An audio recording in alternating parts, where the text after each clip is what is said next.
49ers, what are they going to do with Brandon Aiyuk? What are you going to do with Brandon Aiyuk? I mean, to me, the more I think about it, the more I think, and yeah, I'm throwing Kuminga in there too. I know it's two different sports, but I look at Jonathan Kuminga and I look at Brandon Aiyuk as two similar type of athletes. Both were drafted by their organizations, had a little growing pains early. Mm-hmm. Now both are emerging. Brandon Aiyuk's turned into a leader. 75 catches, 1,300 yards, among the league leaders in yards per. Why does it feel like they're not just going to sign him to a $25 million deal? What a word. You said feel. I ain't quite there because I think they will, or, again, are they going to play hardball? We'll see. And some might say, Steiny, it's not hardball. It's a business.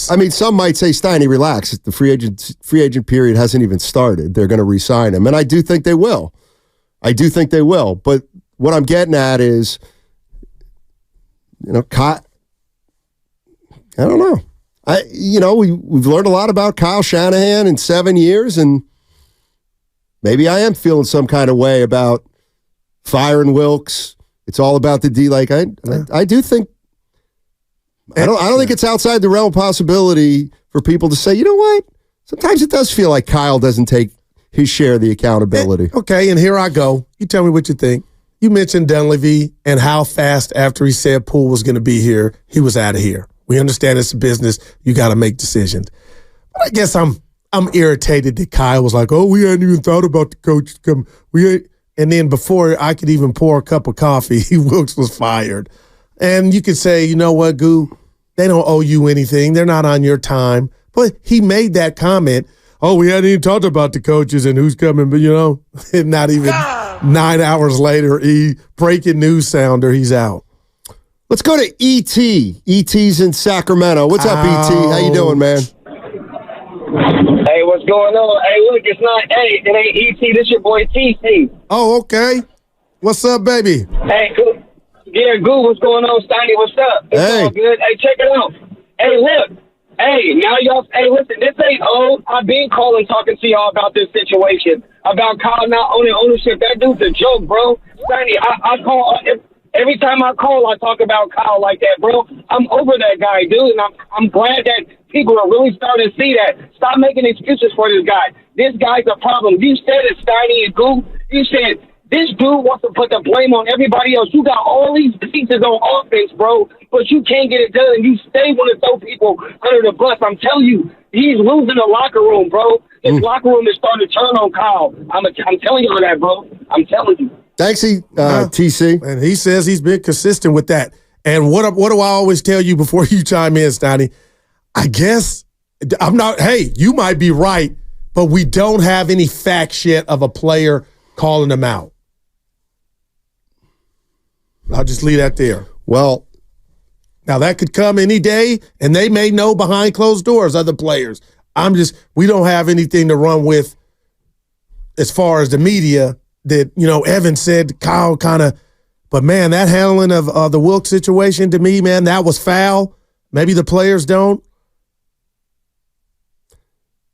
I mean, the fact that, first of all, I would challenge you that nothing's gotten out. I mean, to me, Bosa opened up a can of worms that they had problems. Forget Kyle. They had defensive problems. The Feliciano Burford thing was a thing about unhappiness. Brandon Aiyuk in the wake of a Super Bowl loss saying, I wouldn't mind getting out of here. Like, what is all that if it's not indicating the ship is not sailing I can't say the ship's sailing perfectly anymore after I saw the offseason and what guys did and what guys pulled. I'm not saying, oh my God, they got all kinds of issues in that locker room. No, I'm not saying that. But I also don't think, oh, everything's great in there because nobody said anything. Well, people have said something. Let's go to, this is Mia O'Brien. She covers the Jacksonville Jaguars. And that's a team that Brandon Aiyuk has been linked to. Take a listen to what she said, and she kind of took us through it and where the interest may come from and vice versa. There were calls being placed, and there was mutual interest between Brandon Aiyuk's camp and the Jacksonville Jaguars. One of those things that I get a lot of that during the week, and so I kind of just store those nuggets away. I then arrived at the stadium and saw, which I'm sure you guys have been following this account too, and if you have not, I'm sure you and your listeners will after this, that Pretty Ricky Twitter account that a lot of folks believe is actually someone involved with Athletes First, which of course is the agency that represents Brandon Aiyuk, that also represents Calvin Ridley. Let's table that for here in just a second as we continue to connect the dots. And so when I saw this Pretty Ricky account also tweet out about potential interest between Aiyuk and the Jacksonville Jaguars, I made a few more calls, and it was confirmed to me that Trent Baalke is indeed, after losing out on the Calvin Ridley sweepstakes and the rights to retain him here in Jacksonville, have been placing some calls about a potential replacement, adding another wide receiver to this wide receiver room. And so when you connect the dots, I mean, it isn't that hard to see. Calvin Ridley's representation is the same representation as Brandon Aiyuk. Even if it's a large, massive entity, you can't help but say, hey, there seems to be an indicator that in those negotiations that fell apart because ultimately Ridley signed with Tennessee, could there have been also, we may be shopping Brandon at some point or may be interested in finding a new home for him. Would there be interest? To which the Jaguars reciprocated it and said, yes, there would be interest on our part of it. That was Mia O'Brien. She covers the Jacksonville Jaguars. The Pretty Ricky website, I guess that's what I've been talking. Wow. But, Steiny, again, I don't think anything's happening. They wouldn't trade Brandon Aiyuk if they weren't getting a Brandon Aiyuk back or something better. I just, and a guy that maybe Jawan Jennings or Bale, Kyle feels like I can make him Brandon Aiyuk, but I just don't see anything. So you don't think it's, unless he wants to get out of here. Like, you don't think it's within the realm of possibility that the Niners say, instead of paying Aiyuk $25 million, let's do some different things where we may not be as great at that position, his spot, but we can be better in other spots and make us a better overall team. Like, to me, I think teams look to do that all the time. Okay, and to answer your question, partner, and I mean this to the core, I think they're going to play this year out if they decide not to give him a deal and he's not in the long-term future plans, or he is in the long-term future plans and Debo's the one to possibly get traded after this season. I just don't see a scenario to where Brandon Aiyuk is looked at, even from Kyle and the powers to be, Steiny, and not being a 49er for the next 5 to 6 years. This is more Mia O'Brien.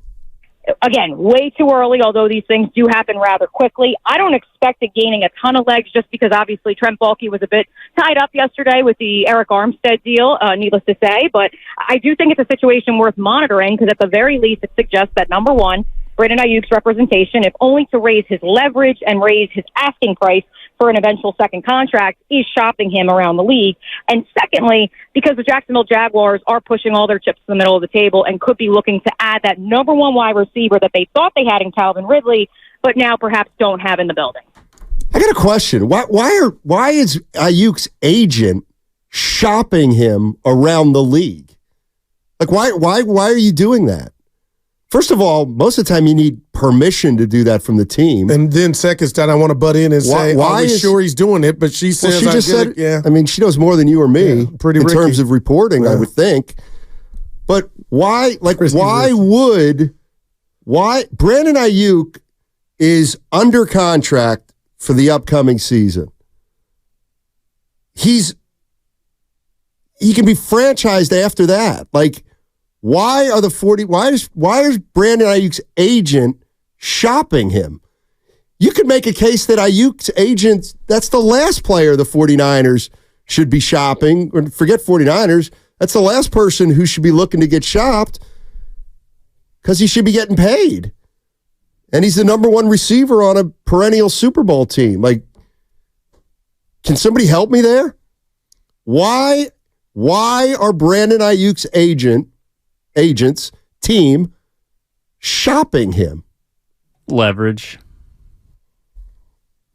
I don't know if it'd work, but I mean, if he doesn't get what he wants this offseason, there's the potential, like Nick Bosa was going to hold out before they got the deal done. And so maybe it's something where the Niners go to his camp and say, we want to give you this. Say, well, actually, we can get this from Jacksonville. So if we don't get this money, we're just going to demand a trade and sit out. The one thing I'm just saying I don't remember Bosa's agents saying, last year, like I don't remember Bosa being shopped to any team. But that's also because you knew. Right. Like, you knew the money was defined by whatever the highest non-quarterback and that's fair. Contract was. That's fair. Aiyuk is trying to figure out where his value is. Well, I also think it's nod, wink, wink. Bosa wasn't going anywhere, and we all knew it. Yeah. And you know what? Maybe Aiyuk isn't not going anywhere if the number isn't the number. Well, maybe they could also say, hey, we want to get this done quickly because each of the last two off seasons, you've had two star players, being Nick Bosa and Deebo Samuel, tell you that the off season and contract negotiations impacted their play. We don't want that to happen. We don't want that to happen with our client. And Bosa did hold out. I mean, it wasn't long, but he held out. I know. Could you imagine how you? But while he was holding out, I don't remember any talk about him being traded. Right. It was never that. Deebo didn't hold out, did he? But he just scrubbed the socials. No, but he also it came into the summer, but he was at training camp and stuff like that, I think, wasn't he? I can't remember exactly. 888-957-9570 is the numbers. It's just business as usual. You think it's a bad look for Brandon if the camp for even having the dude or Carl, like, you see this crap?